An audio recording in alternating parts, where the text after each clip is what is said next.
Welcome to Season 1, Episode 9 of the AusCannaPodcast.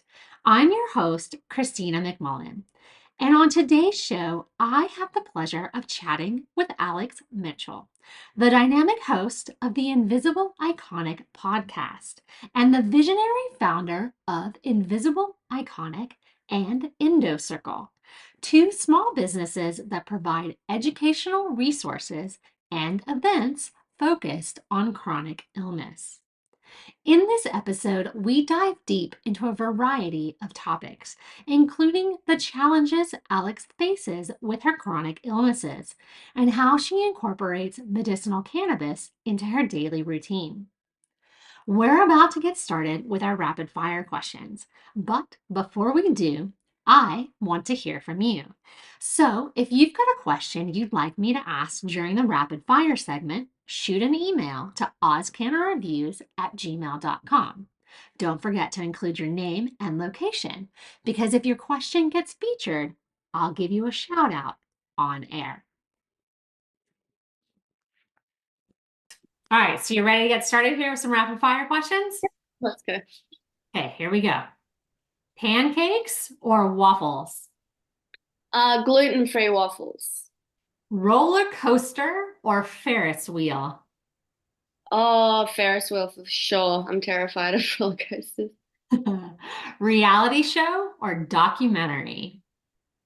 Ooh, probably documentary, but it depends. I do delve into reality, embarrassingly. Yeah, I was gonna say, do you have a favorite show? Oh gosh, don't. That's embarrassing. This is embarrassing. So it's not that I have a favorite show. Right now I'm watching House and Monk, but before that, I was really deep into Love is Blind and I watched like literally every country's. So there was Love is Blind Sweden, Brazil. It was crazy. So it's like have you seen Love is Blind? No, It's on. I haven't. So it's a reality TV series, and they get married sight unseen. They meet each other behind a screen, and they talk to each other, and they date in these little pods. And then to meet each other face to face, one person has to propose to the other. And they live together for a month, and they go on a honeymoon together. And at the end, they have to face each other at the altar and decide whether they say yes or no in front of their whole family who's there like literally on the wedding day. And some people say no, and it's a whole thing. And I got really deeply invested. I think it's because I'm hyper empathetic, and usually I find a lot of things like this cringe, and the whole concept cringe, but I was hooked. I've Yeah. literally watched like every season of Love is Blind. It's embarrassing. Oh, and the what's it called? Not just Marie Kondo, but there's another one, the Home Edit. It's like an organizing and they clean and organize. Oh, I love it. It's Yeah. my OCD is very soothed by that by that show. I, I'm gonna admit something to you. I love watching, it sounds really weird, but like power washing, like videos like on Facebook when they're cleaning stuff. We don't call them power washers here. What do we call them here? With the hose, the water hose thing. Yeah, yeah. What do we got? What is that? Super cleaning. Yes. That's cool. I I like that. I Like will literally, yeah, I'll just sit there and I can admit it. I watch it. added how much water is probably being wasted, that would get stuck in my head. I'd be like obsessive about that. But besides that, I like where you're going with it. I could watch that. I could see what you're saying now. And see, now the next time I watch one, Oh, yeah, I I'm gonna ruined be it for like, you. oh my God, they're wasting so much water. I ruined it for you. Well, let's just hope it's recycled water. I don't know. Let's go. All right, next. Next question. Next question. Board games or video games?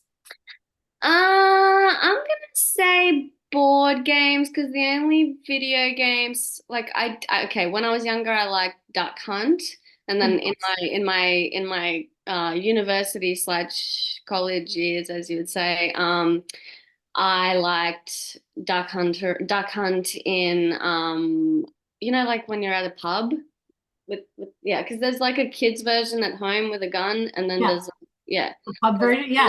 1999, 19, when was I born? 1990 something version that I had as a kid. And then there's, yeah, when you're out drinking with your mates. So there's two different things. So that's the only thing. And like, I don't think. Oh, and what's the fighting one? Tekken. Tekken. Yeah, Oh. I'm an elder millennial, so I literally video games. I don't know. Yeah, so it's gonna have to be board games, but I really don't play either that much. I would much more enjoy the board games. I think I find video games a bit too overstimulating for me sensorily. I remember a time when video games were like I was really into them when I was younger. Like I was a Street Fighter 007 Golden That's it. Eye, That's um, it. Rainbow Road on Mario Street Fighter Kart. is cool. You That's know? like like Tekken. Like I like the fighting games. Yeah. Describe yourself in 3 words. Wow. Um, um, resilient, vulnerable, hyper empathetic. What did I say? Resilient, vulnerable, and hyper empathetic. That's weird. Wow. Okay. This is like a psych session. You're getting weird today. I wasn't No, I like expecting it. that. I like to ask questions that kind of, throw you off a little bit, I like it. right? So you gotta, yeah, kind of like this one. Pirate ship or spaceship? Spaceship for sure. Be a master chef or a master artist? Artist. When does a joint become a roach? When it hits right on the end, like when I'm tasting, when I'm tasting the roach, when I'm tasting the end of it, I go right to the end, and then yeah, I don't know, and I don't regret it. Tattoo or piercing? I have technically five, but one is sort of not really a cover up, but it's like two in one tattoos. And I did have my, what's this called? I think it's called a Monroe or it's a Monroe. Yeah, just above your lip. Yeah, Yeah, it's above your lip. Yeah, beauty spot or whatever. yeah. Yeah, that one. Cindy Crawford, if you So, will. yeah, so I had that done for couple of years, but I people don't know this. I used to sing in a heavy metal band. No way. Yeah, and basically I'm digressing so much, but I have to tell the story now. So basically, I sang in a metal band between the ages of like 17 and 19. I was the front woman. I love this. Yeah, so it was full like thrash and death metal, would you believe? I know it's insane. You would not know that now, but here I we are. love I can't believe I'm admitting all this to the world. I love it. Anyway, so that was then. And I also was born without any eye teeth. So I had to get braces, and at one point, like I still have gaps between my teeth, and my Monroe piercing would get stuck because of the heavy metal growling and singing. You got to be like, "Rah, rah," like into the it. microphone. So when because you have to accentuate with your mouth to be able to get some of the sounds out, and Yep. so it would get stuck between my teeth because of that gap, because of the missing eye teeth. And so I had to take it out because it used to just pull, and I'd sometimes be doing a gig and it would literally get stuck in my tooth as I'm trying to, you know. So that's the piercing version. And also my belly button was done by an ex-boyfriend when I was like, I don't know, like 17, 18, something like that. And I now know that I have not one, but technically two variants, two subtypes of Ehlers-Danlos syndrome, which is a connective tissue disorder. So my skin scar is really easy, and my tattoos and my piercings. So my body rejects my piercings. So I had to Yeah. take out my belly button and everything. Oh, I did have another piercing that I did myself when I was younger. I will let the viewers imagine. It's not super naughty, but it's a bit naughty. So I'm not even, I'm being very kosher now because I'm already vulnerable and embarrassed. But I did have a third piercing, but essentially my skin rejects it. And I don't know if it's because of the connective tissue disorder, but even my tattoos, including, I know this is audio, but for the listeners at home, my shoulder tattoo, it's hard for you to see, Christina, but there's sections of it that have fallen out. There's actual Oh, bits yeah, there are. They're that like almost like they're missing they're missing. They were there before, and they've literally like peeled off and come out of my skin. So I don't know if that because your body's just forcing it out, huh? Like, yeah, no, this is foreign. I'm not about it. And even these earrings that I'm wearing, my cannabis leaf earrings from, where were they? Indifferent avocado or something like that, I think they're called. A friend got them for me anyway, cannabis leaf earrings. They are not, they are, I'm allergic to them. Like, I'm only wearing them for this podcast, but I'm already itchy because, yeah. So, anyway, that's the longest answer ever to piercings or tattoos. All right. Next question. What's your go-to munchie? Do I have a go-to? Honestly, probably no, not. I don't really have a go-to because I don't buy a lot of stuff that is like junk food. So I try not to have it. But next to me, I have some Panna organic hazelnut chocolate that I bought last night. So it's because of my diet, it's hard. If I buy anything naughty, it's usually gluten-free, dairy free, so I have less of a sweet tooth than a lot of people. And I also this chocolate is a once a month thing because I have a neurological disorder and I'm not meant to have any stimulants. That's why cannabis works for me as well, because I can't be medicated. For example, I'm autistic and I can't be medicated for ADHD or anything else because of the neurological disorder. Living in a tree house or a castle? Depends on both.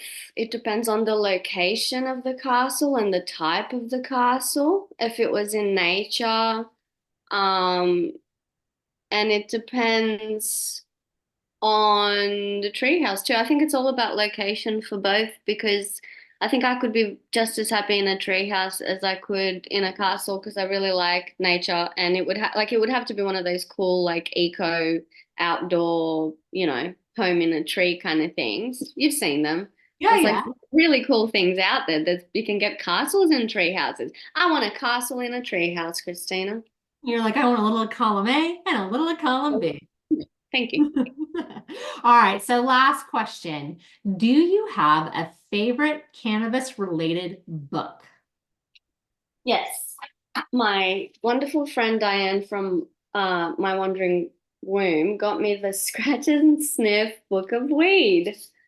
And I actually have on Invisible Canna 3 separate lives where I medicated and read through this book and scratched and sniffed. For example, this one is meant to be French fries. It smells nothing like French fries, but don't worry about it. And it's basically like a historical, what's it say? Physiological, sexual, historical, botanical, and cultural trip through the world of cannabis.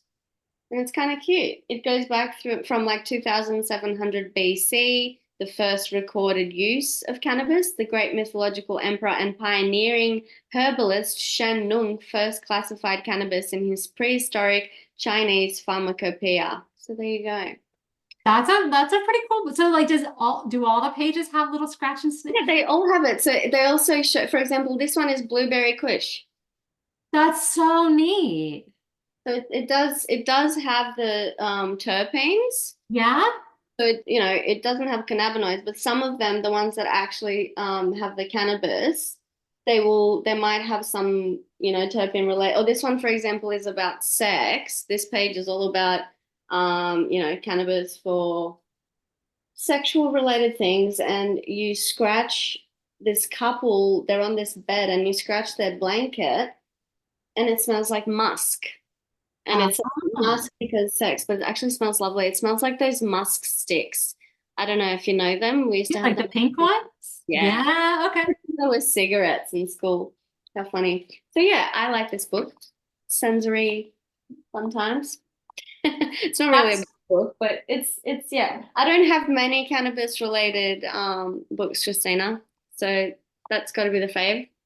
all right. So, Alex, I first discovered you on Instagram when I was looking for some quality female cannabis content. And we've had a couple exchanges over the year so that we've been following each other. And I've got to say, it's been absolutely amazing watching you kind of grow and develop your voice and like really kind of lean into your niche. For listeners who don't know anything about you, do you mind introducing yourself? I'm Alexandra Mitchell, and I am the host of the Invisible Iconic podcast on Spotify and YouTube. And I'm also the owner of Endo Circle and Invisible Iconic, which are both small businesses, essentially catering to the chronic illness community. And I try to provide educational resources. And I do those by having webinars and interviews with experts all around the world, primarily about endometriosis, which is the main affliction that I suffer from, the main chronic illness, along with a whole bunch of other things, including connective tissue disorders like Ehlers-Danlos syndrome. I was working in radio production for ABC, for the Australian Broadcasting Corporation. I was working for the Human Rights Commission in disability discrimination before I became disabled myself, even though all my life, unbeknownst to me, I was autistic and ADHD, and I also had a neurological disorder that I did know about from 21 years onwards. But essentially, my whole life now has become um, a little bit of a virtual stage where at Invisible Iconic, I show the world a little bit of my life. I used to show a lot more of my personal life, including my journey with cannabis, my medical cannabis journey for the last 4 years. But in the last sort of half a year or so, I've transitioned from that kind of more personal content and all about advocacy, endometriosis advocacy in particular, to still having the advocacy component, but more of that kind of, small business, really trying to provide, educational support groups, educational endo sister support sessions for patients with endometriosis, because it can be such a lonely journey. And so I really just wanted to create a community, and the community already existed, but I wanted to create my own niche and my own little version of it because I didn't feel like I fully fit.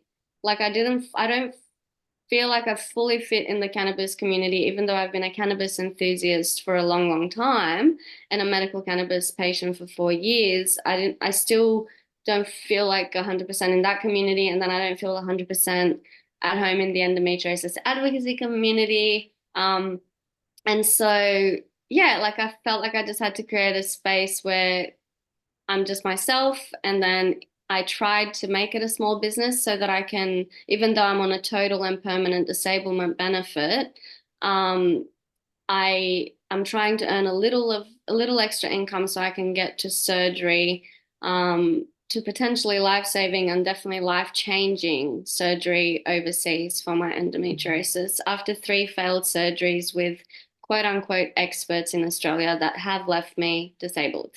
When did you turn to cannabis and say to yourself, you know what? I'm finding solace here that I'm not getting elsewhere. When did you kind of start to lean into that? Medically, Medically, yeah. medically, and I'm not only talking about legally medically, just medically, using cannabis medicinally, not just to get high. So medicinally, I think I started pretty early on because I got diagnosed with neurological disorder. It was complex focal migraine with aura, but it wasn't exactly sure because I was having suspected TIAs, transient ischemic attacks, mini strokes, and full presenting to the emergency room with the full, left-sided tingling, drooling, unable to speak, the whole Yeah. gamut of things, right? So I was getting these horrible migraines where I wouldn't be able to even, yeah, like, you have to be in bed, everything dark, in bed for the whole day, no noise, Yeah, just, I yeah, can relate. Yeah, I get horrible. Yeah, get yeah, it. You get it. I Exactly. get So I that. used to Yeah. get really horrible migraines. And so that started around 21 years old. And so, and it was, I was at university. And so I started using it and realizing that it was something that was helping me in that sense, but I was still using it. If I was using it, I was using it recreationally, but it was like undercover that I actually needed it medicinally, even though people knew that I had this migraine disorder or whatever. I just never thought of myself as like a cannabis patient back then. And I dabbled obviously then and when I was a little younger. And like the first time I ever tried cannabis, I spoke about bananas for 3 hours. And, and then the first time I ever had an edible, I had way too much of an edible at what used to be Rainbow Serpent Festival in Victoria. It was like a big bush doof kind of thing.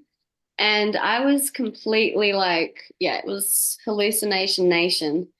It was hardcore, and I honestly didn't think when I was younger that I would be a medical cannabis user because it was very intense for me. And I didn't think I should use medical cannabis because, except for the laughing about bananas, other times I would literally have, trips so bad that, I would literally feel like I'm a dark hole like a black hole in the universe. And my friends would be like, just open your eyes, Alex.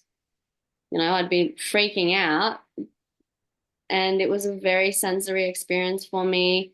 And when I had that brownie at Rainbow Serpent Festival, I was even getting auditory hallucinations.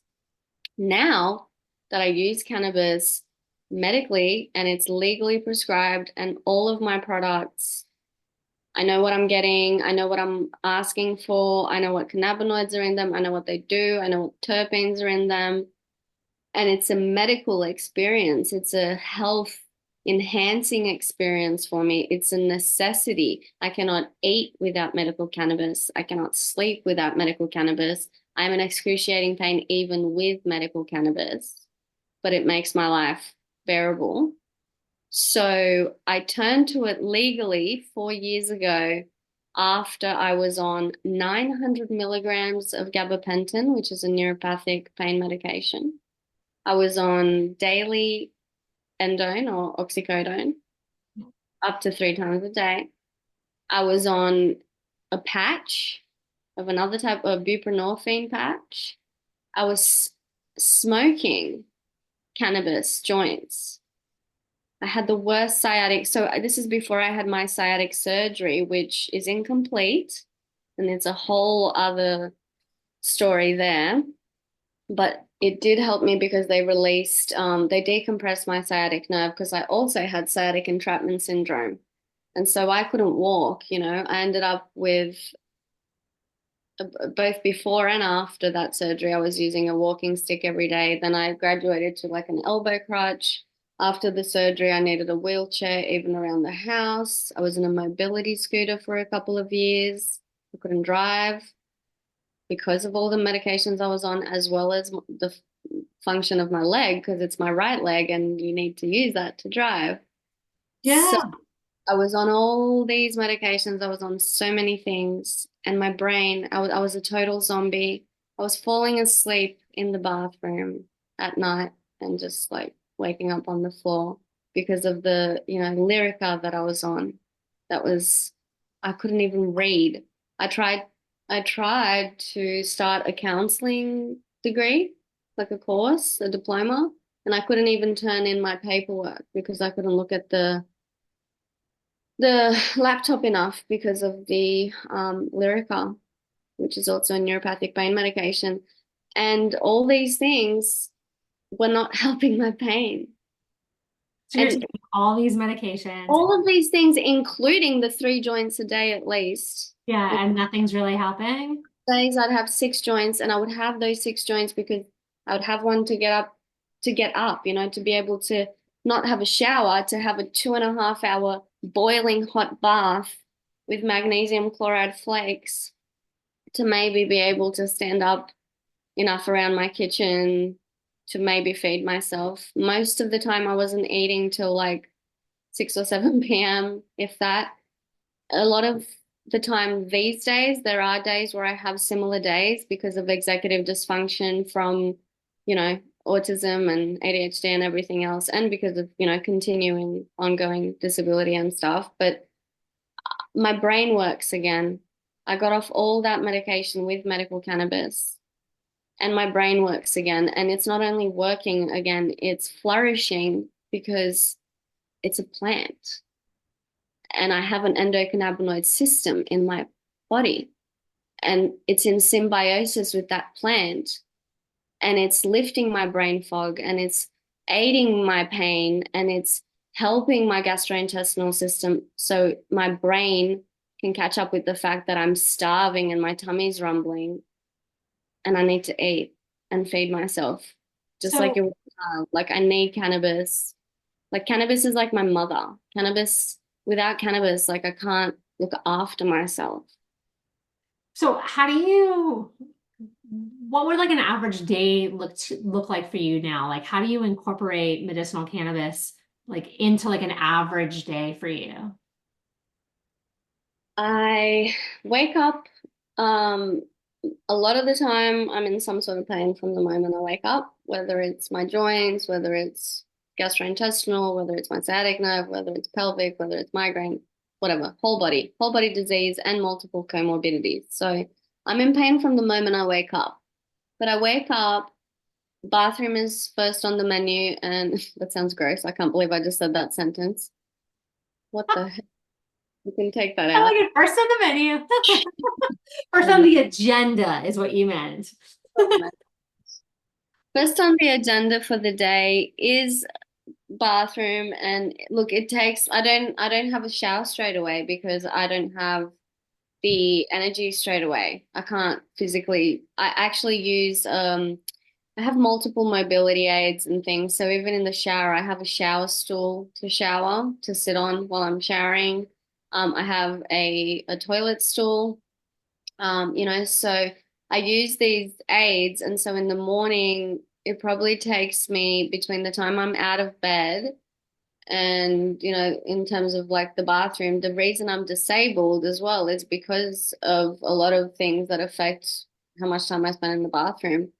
And so after I'm up for about an hour, I like to, meditate or whatever. I like to have my little moment in the morning where I just don't reach for my phone straight away. I do that, obviously, as well, but I try to have some time set aside in each morning and just kind of be grateful and thankful and stuff as well, because I there was a lot of my life that I never thought about stuff like that.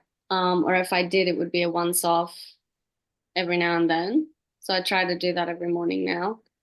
And then as soon as I've done all that, so probably like an hour after or maybe, half an hour to 45 minutes after I wake up, I'll have a glass of lemon water.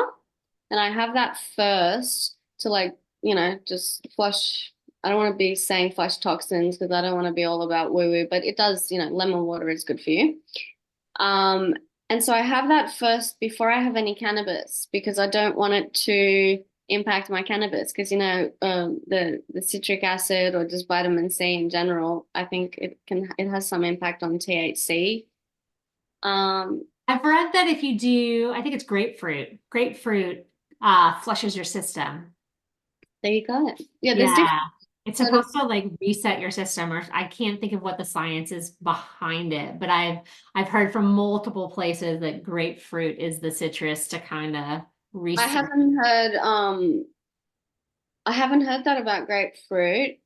I've heard just in general that vitamin C, like it's kind of like if you have like a glass of orange juice and a joint, you're not going to get as high or something like that. I don't know. I really don't know. I don't know what I heard, but that's what I've been doing. I have the lemon juice first, lemon water first, I mean, and then I have 1 ml of Tasmanian Botanics balanced oil. So that's 25 CBD, 25 THC.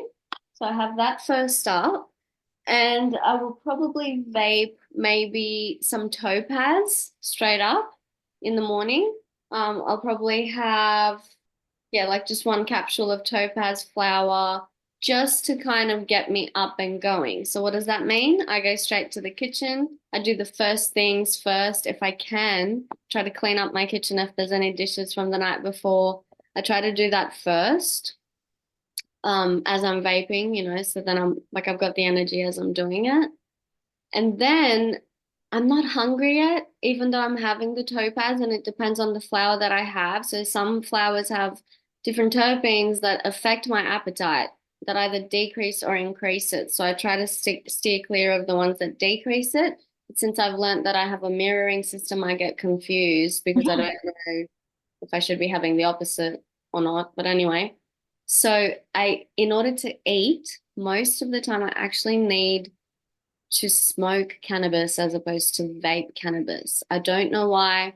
Don't know if it's the smoke going through, my system or something. I don't know, but I'll end up like burping at the end of it. And then it's like after that I can eat. It's hard to explain. It's like there's a block there. And until, even after I smoke a joint, sometimes I might need to come back and have another capsule before I can actually eat. So if that's the case and I'm not hungry yet, then I'll go in the shower. Because after a joint and, at least one little capsule of the topaz, usually, I can then go and have my shower, even if I'm only sitting, right? But because my shoulder subluxes, so it's not a fully dislocating thing, it comes partially out of because of hypermobile Ehlers-Danlos syndrome. Every time I'm moving, hyperextending too much in the shower, picking up the shampoo, picking this up, doing this, it can pop out of place. So my shoulder pops out of place maybe at least 50 times a day.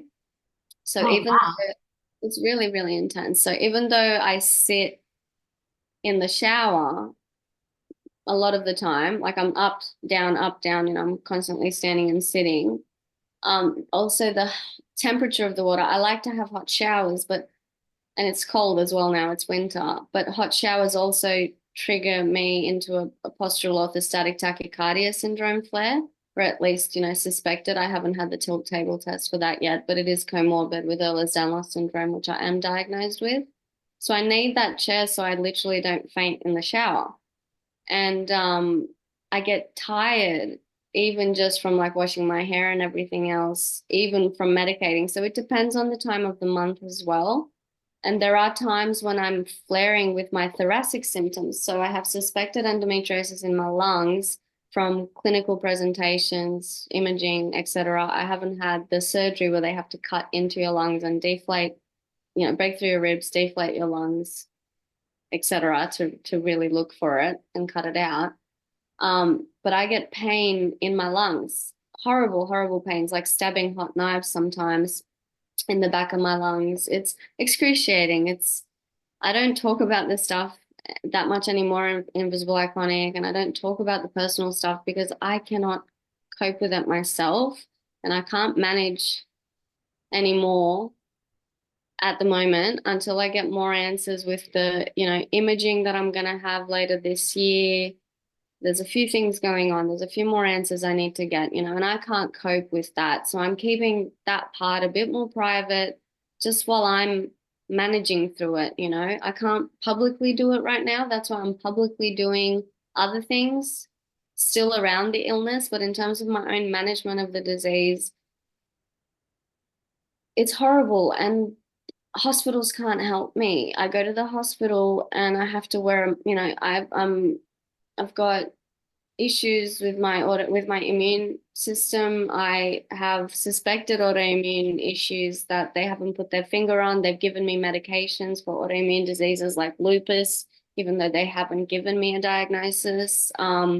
Anyway, so I have suspected endo in my lungs. I have all these like immune system things going on. I have connective tissue things, and all my bones are popping out of place. Because basically, with Ehlers-Danlos, it's a collagen disorder, and collagen connective tissue holds everything in our bodies, all our bones, all our organs. So I have that, and then I have endo in various parts of my body as well.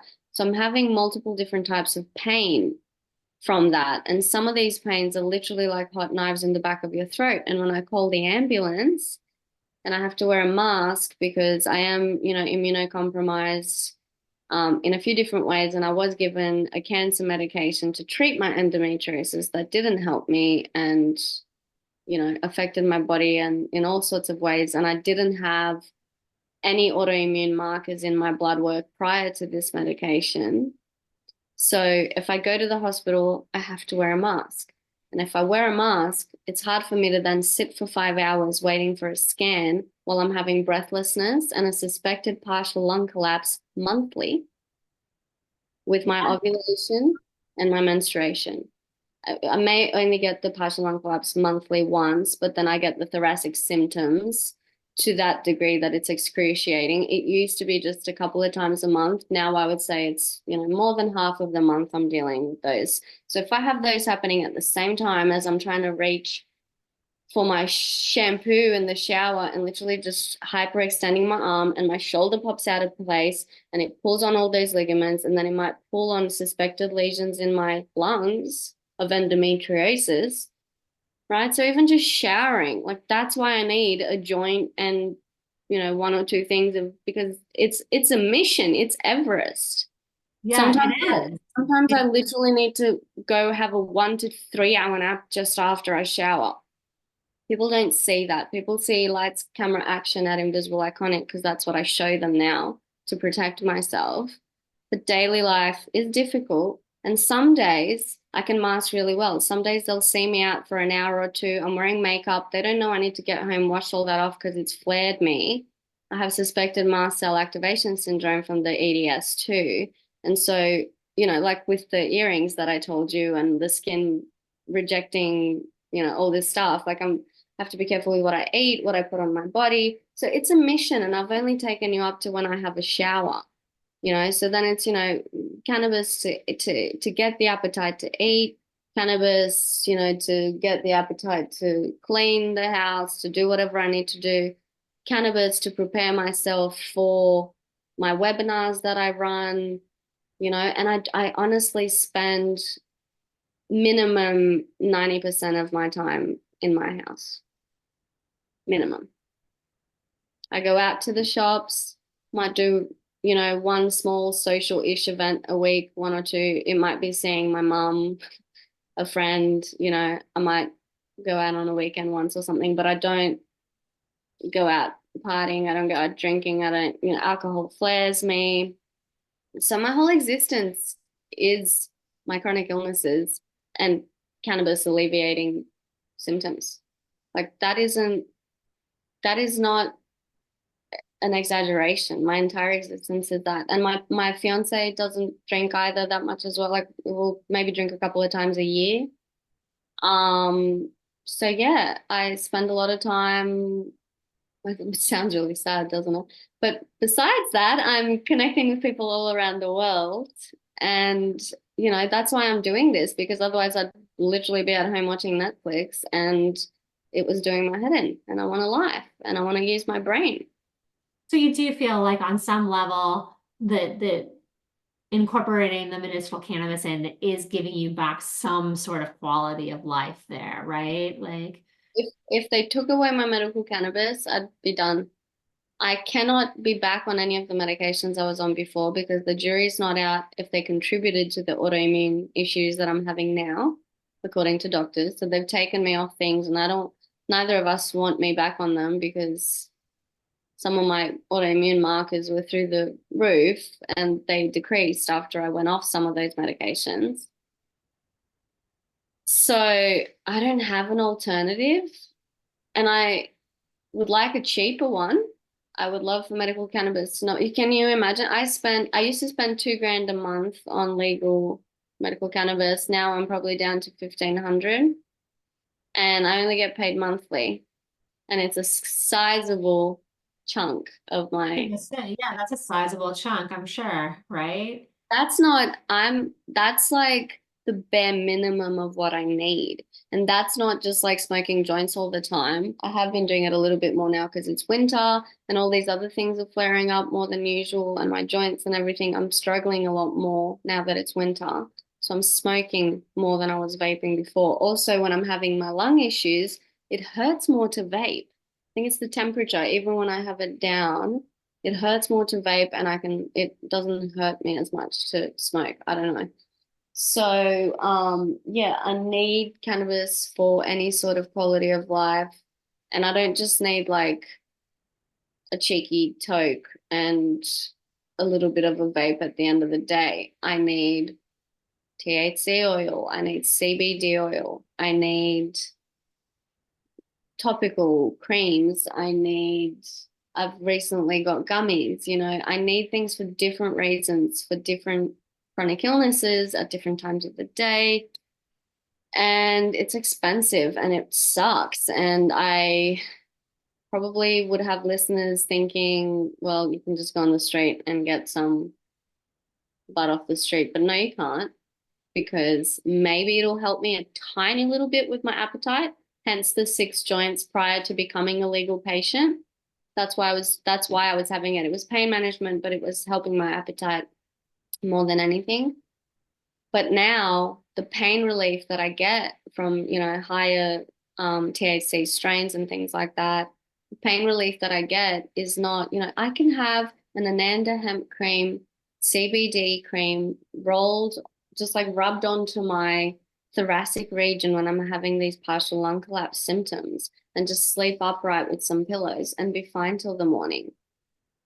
Like, that's insane that CBD can do that when endone couldn't. What I was going to say, what do you think is like the biggest misconception people have about cannabis patients, right? Like when I say biggest misconception, we're talking about, you just said you need different, because I say it too. I need different flowers for different approaches, different things, different needs require different products, right? So, and it's not about just getting high, and it's not just about THC, it's about terpenes and all of this. But in your experience, because we've had this conversation before, because you're in way more pain than I am, way more, right? And I think that's one of the reasons why Topaz really jives with you, right? And it's not for me, kind of, because again, we're medicating for different reasons. What like I said, what do you think would be the biggest misconception that you deal with when you're talking with people about, how it helps you and why you're choosing to be a patient? People think that cannabis is a want, not a need. They think it's a luxury, and they think it's, if the 99%, stereotype of stoner and just, lazy stoner, not doing anything with your life, if you manage to get that enormous elephant out of the room and out of the way, then what you're left with is, yeah, like it's you're spoiling yourself. It's a fun, cheeky little thing that you're doing. And yes, it can be pleasurable, but there are days when I can have all the cannabis in the world and it's not taking away my pain. It's just making me not end up in the emergency room for 10 hours, waiting around to have some doctor who's never heard of the presentations of my endometriosis, and definitely not heard of, myopathic EDS and the genetic variant that I got diagnosed with, where it's literally like 1 in a million. So, and they end up telling me, why don't you do alternative therapies about it? And I'm like, well, I'm a medical cannabis patient, but besides that, that's not going to stop lung collapses, silent kidney death. Um, you know, Yeah, I'm with you. I don't think cannabis is a cure. And I think it's like sometimes when I have conversations with people, um, no, it's not a cure. Like, well, I'm extremely lucky. I have been a patient now for almost 2.5 years, and it's been 2 years since I've had a migraine. And I used to get migraines at least once a month with my period, but when I was stressed or not eating, like all these other things would contribute to them, and they would trigger more often. And there were months there where I was having more days with migraines than without migraines. So for me to be able to sit here and say, I have not had a migraine since October of 2022 is, in my opinion, brag worthy. But the thing is that I don't believe that cannabis has cured my migraines. I believe that cannabis has helped me manage my triggers better. they've helped me tolerate things better. I can handle my stress better. I'm sleeping better. It's like all these things that contribute to my migraines. Um, again, when I have like a really bad period and, again, I can only imagine what you go through because I'm positive mine's not nearly on a level like yours is. But I'm fetal position, lying in the shower on the floor with the hot water, and I'm crying, and I'm like, why is my light like what? Okay, you sound Right? like you have endometriosis and don't know it. And I'm sure Maybe I've never technically. I mean, they've done some you haven't had a exploratory stuff. surgery. Yeah, look, and even if you have, there's a handful of people in the world that can identify it everywhere in the human body. It's And, fetal position crying on the floor on your period is not normal. And it's either adenomyosis, endometriosis, fibroids, pelvic congestion Look, syndrome. I got fibroids, girl. Like, but I, there are times when the pain is still intense that the cannabis just kind of takes the edge off, and I still reach for something else. Yeah, When I yeah. talk to people about that, they're like, well, why do you do cannabis then? If it's not curing you. And I'm like, no, that's just it though. It's not a cure. It helps me manage it. Like what you're saying, like, yeah, I'll pull myself off of the floor in the shower and I'll have my joint and I'll fucking crawl into bed with a hot water bottle and I'll think to myself, okay, we're gonna sleep this off and we're gonna be okay when we get up. Right? It's this is how I'm dealing with it. This is how I'm still allowing myself to be a functional person. Because again, with migraines, they want to give me all sorts of crazy shit and it makes you discombobulated. And I'm married and I have a wonderful husband, but he works oil and gas. And so I'm basically a single parent. And I used to have this like huge fear that I'd be on these migraine medications and like something would happen to me and my 5-year-old was going to have to bail me out because they were the only one at home. And I don't know, I couldn't risk that. Like what if, again, what if he was 3 and he got up and he was sick and he needed me? I'm like, I can't be taking medication that I can't be present if my child needs me. And a lot of the medications that, neurologists and people wanted to put me on, I wasn't present. I started to lose little bits and pieces of me. And so for me, again, as weird as it sounds, I can have that dosing cap before bed, go to bed. And if my kid wakes me up, at 2 in the morning, I'm on. Okay, I'm mom. Like, what do you need? What's going on? Let's deal with this. And that's being present and having that quality of life is what cannabis gives me. And like I said, how do you like, was your family like really supportive with you when you decided, this is what's helping me and I am getting off these other things? So there's two things I want to say, and I will answer the question about my family in a second, but I also want to say in relation to what you've just said, your answer and your own experience.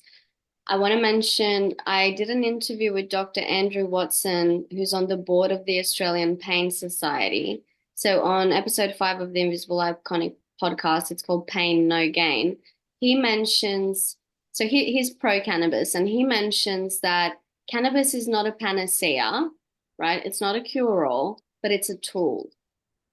And that's exactly what it is. For me, it's a formidable tool that is working for me now that I'm really, really chronically ill. When I was smoking and laughing about bananas and having auditory hallucinations at Rainbow Serpent Festival or whatever, that wasn't medicinal.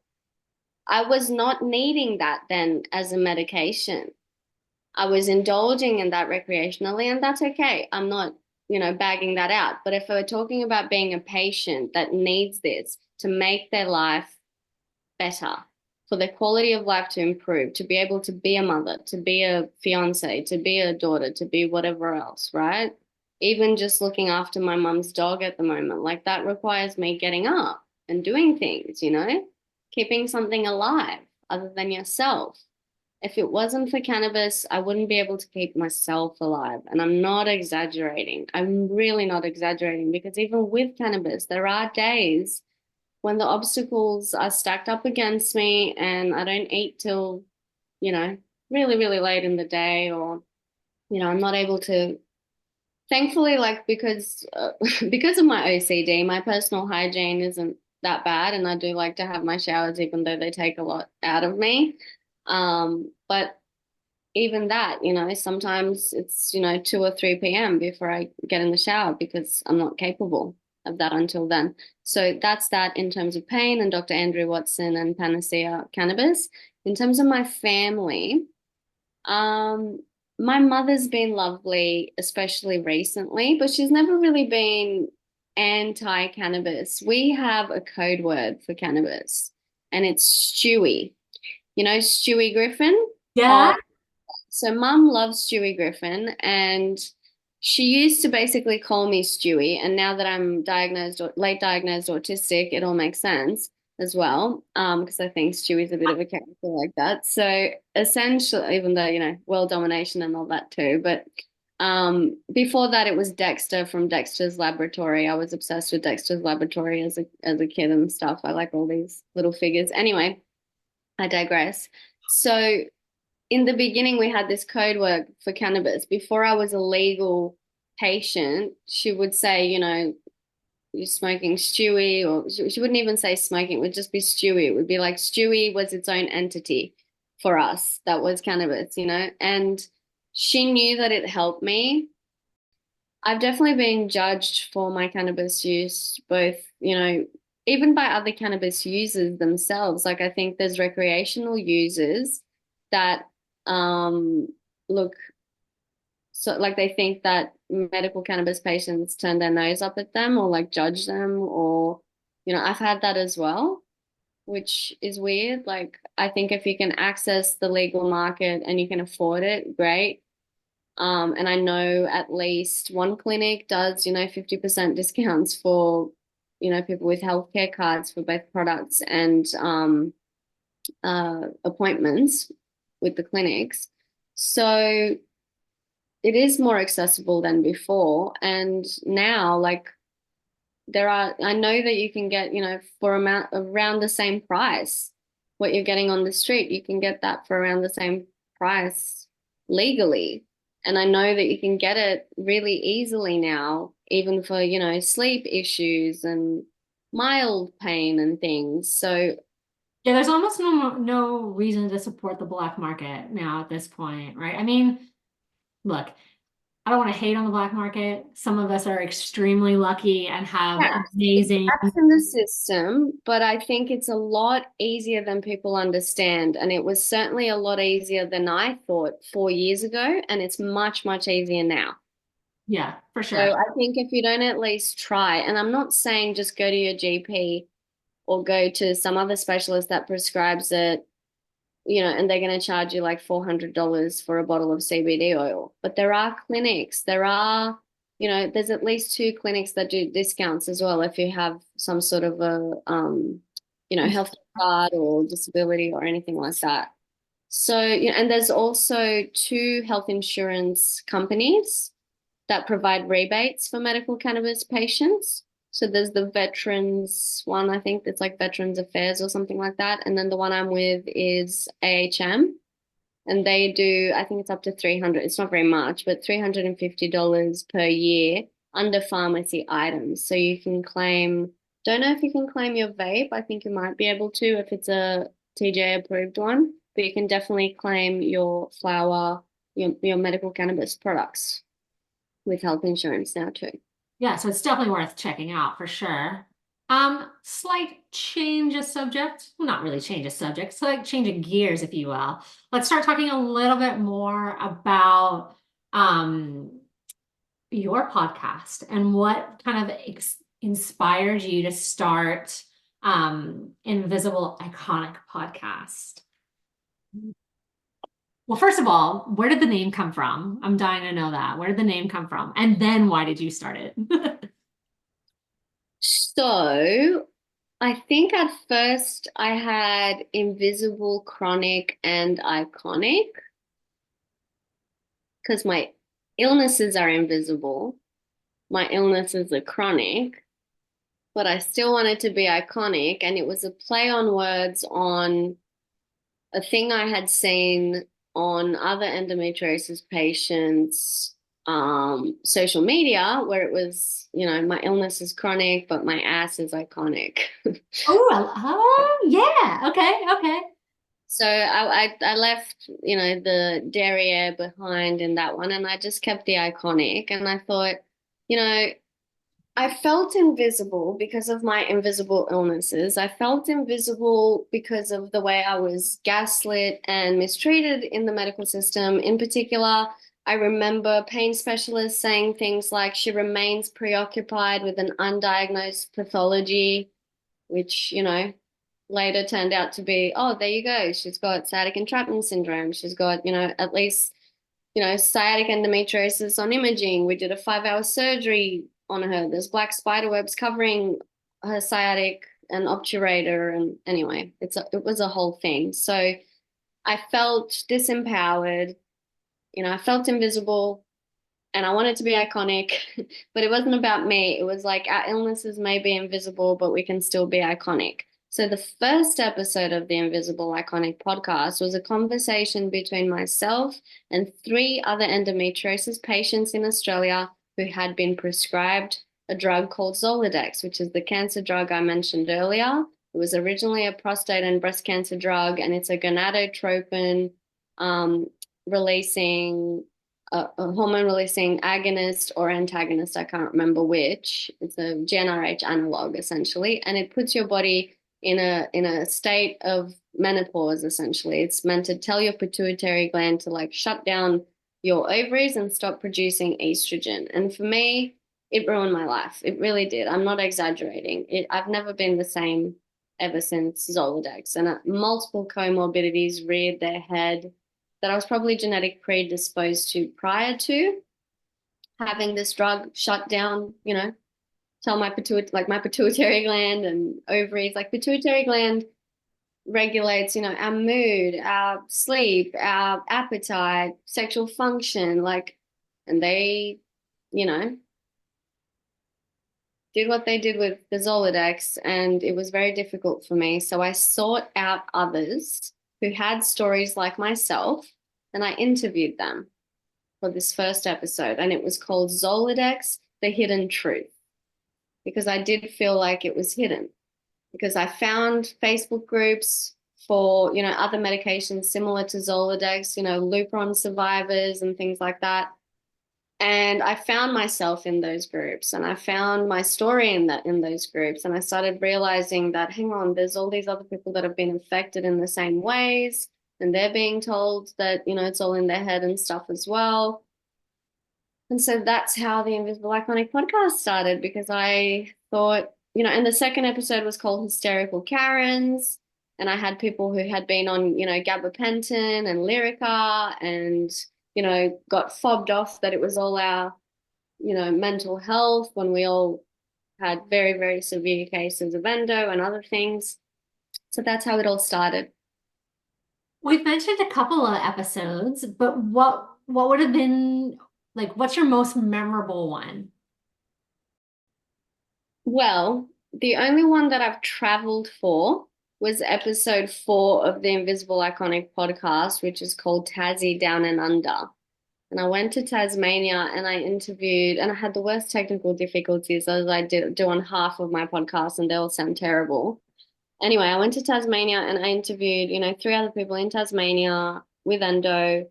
And so that was pretty cool because I wanted it to be, I planned to go around the country and do that and kind of, even though it's anecdotal, I had a pharmacist with Endo on there. I had a phlebotomist with Endo. I had someone on the disability pension.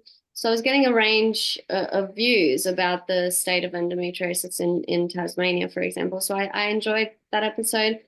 Zoladex, The Hidden Truth is always going to have a, soft spot because I found others like myself, and it's had the most views and listens as well. which isn't that many. Honestly, I should do more with my podcast, but I've branched off and started doing other things, and I'm overdoing it, but I'm also lazy somehow. Um, and then the other one that I also like is Eat, Pray, Exercise. And that one was a few of us from all around the world, and it was basically like we've tried everything, acupuncture, cannabis, all these other things, and surgery, but you still essentially need surgery at the end to remove the disease.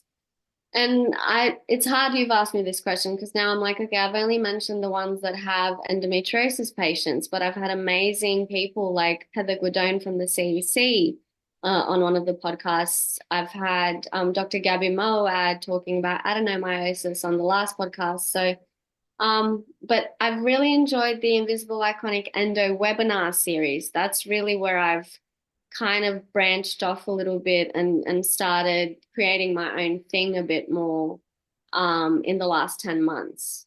In the Endo webinar series, I've been able to talk with experts all around the world about specific topics. And yeah, so I kind of been a bit more excited about the webinar series lately because the podcast, I feel like it was like my baby that I started and I've kind of neglected it a lot.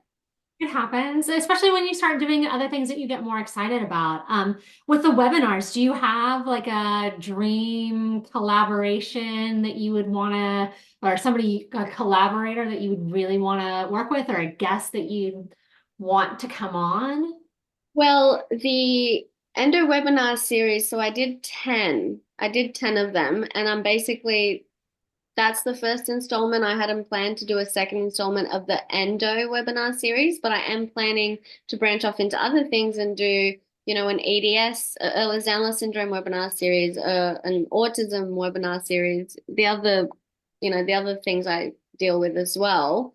So I don't know if I'm going to pivot, so I don't know how to answer that question because I've already worked with so many amazing people in the endometriosis space. And my mentors and my heroes, like I'm talking to them now, quite often kind of thing. And there's certainly other people I'd love to meet in person that I haven't met in person yet.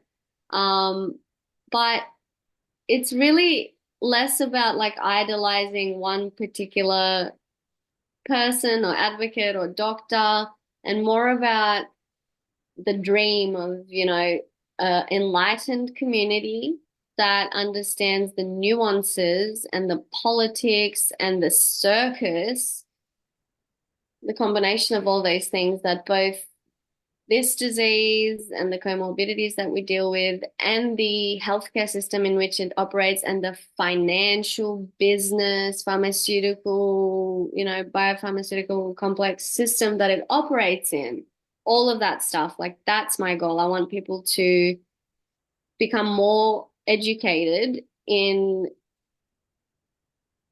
not just endometriosis but just in their own health in general. Like I want us all to have informed consent. I want us all to be able to reach out to any doctor we want to, whether it's online or in person, and feel confident that we can ask them a question without feeling stupid, without feeling like they're going to say we're crazy. Like it's really about breaking down that barrier between like, you know, the celebrity doctor and the regular patient that can't afford to see that doctor in their lifetime, but maybe if they join my webinar or other things, they can talk to them. I was going to say, I just wanted to touch on, you've got a support sessions that you're doing. Let's talk about that a little bit. Yes, so there's two separate things that you're talking about there. So one of them is a group thing called the Endo Circle, and that's a separate business. So both Invisible Iconic and Endo Circle are both registered businesses of mine. And Endo Circle, initially it started on the Central Coast. And then I'm running the sessions in Sydney now once a month. It's usually alternating between Saturday and then the next time it's a Monday and then Saturday again. And they're all on different topics, that are pertaining to the webinars that I ran. So we're wrapping up the webinars this month, but they will live on their own platform later on. I'll, let you know when I'm launching those and people can access them. But with the Endo Circle, yes, you can join from anywhere in the world virtually, because we do have them on Zoom by donation as well to my Buy Me a Coffee account. So I think the minimum is like $5 or something. But honestly, I just want people there. If you can't afford it, let me know. That's all good. And the in-person sessions, I'm running them at Crosstalk Records in Sydney. So sometimes we have counselors. Sometimes a lot of the information in the Endo circles are from the experts that I interview in the webinars. So all the information that you get comes from, reputable sources. It's not just my own little thing. I just create an environment where it's an educational support group. So we can meet each other, we can talk about our disease, but we can also learn things. So that's the Endo Circle. And then the Endo Sister support sessions are the one-on-ones. So you can do those in person with me, either in Sydney, the Central Coast, or Newcastle. I don't mind meeting you halfway or traveling to you. And then you can also do them virtually, which is the favorable option, obviously. Virtually, and we can do a free intro session. And basically what I do, I'm not a doctor, massive disclaimer, clearly I'm not a doctor, but I have been in this space for at least 7 years now, and I have created a network of people, around the world. I've met a lot of experts. I've spoken to them. I've been on the board of Extra Pelvic Not Rare. I'm dealing with these very challenges myself. So I'm not just talking the talk. I'm walking the same walk as other patients. And the intro session is free.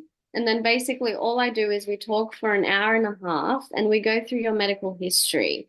And we tried to kind of piece together this puzzle. And because it's an hour and a half together, that's longer than you would have with a specialist, So I try to create an event chronology, a bit of a chronological, of the chronological timeline of the important medical stuff that has happened in your life, but then I try to look for puzzle pieces that are missing. And sometimes we find them together. And at the end, I provide, this document that people can take to their medical professionals and they can consult with people who do actually have medical degrees and look at the resources that I've provided from them who are from experts around the world with medical degrees, and see if there's things that they either can utilize in their own treatment plans or, just find ways to move forward, even if it's just learning that there is a support group out there, even if it's as simple as that.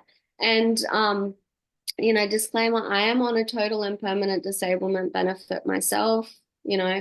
This is my only other income and it's very, very minimal. And this income is helping me hopefully get to surgery myself overseas. So, I'm not going to be rolling in your cash. It's really all just going back into the Endo circle and back into, hopefully getting me to surgery so I can do more for this community once I'm not so crippled by these diseases. You'll get there, girl. You'll get there. I believe it. You will get there. Thank you. I feel like we've covered so many topics today. We've been all over the place. But I always like to end the episodes with something educational or informational. So, what if you could think of one thing that the listener should walk away with from this podcast, or just something from your own personal experiences navigating the healthcare system? What would be that one nugget of information you'd leave them with? Can I do two? Yeah, you can, man. If you've got two, girl, give it to us. It has to be about endometriosis because it is my special interest. It is my main thing that's taking over my life. And then more broadly, it can be about us as patients in general and as medical cannabis patients. But the main thing I want to say about endometriosis is it isn't a period disease and it's been found in fetuses. Like this disease happens before we menstruate. According to Dr. David Redwine, these lesions are in our bodies even when we're inside our mother's wombs. So different hormone fluctuations, different things throughout our life are going to trigger some of these presentations of the disease, but we're potentially, born with this disease. It's not just a bad period. It's been found in animals that don't menstruate. It's been found post-hysterectomy, post-menopause. So if they can stop thinking of it as a period disease when every single month, half of the month, and even right now, I have stabbing pains in my lungs because of this disease. I was in a wheelchair and a mobility scooter because of this disease. It can be debilitating. It's not just a bad period. So that's number one. And I guess a bounce off that exact point is don't judge a book by its cover. Even myself, I'm a good actress. I'm not ringing my own bell here, but like I've been acting since I was 10 years old, and I've learned to mask, to cope, and to survive.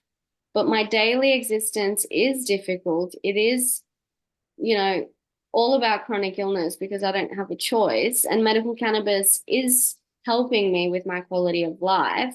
And none of this is a choice, and everybody just does the best with what they're dealt.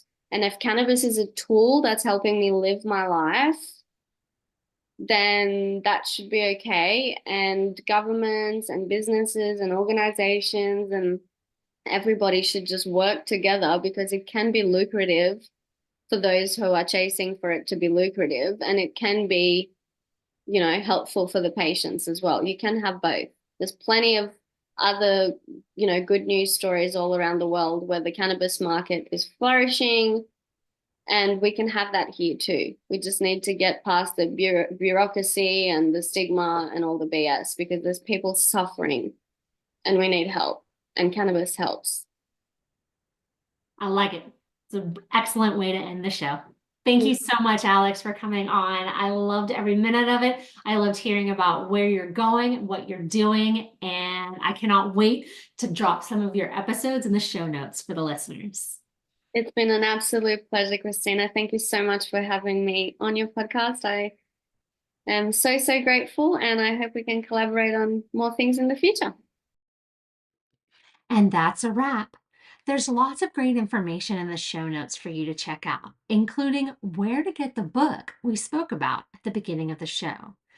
Until we meet again, friends, thank you for taking time out of your busy schedule to listen. And remember, people will judge you no matter what. So follow your own path, live authentically, and blaze your own trail.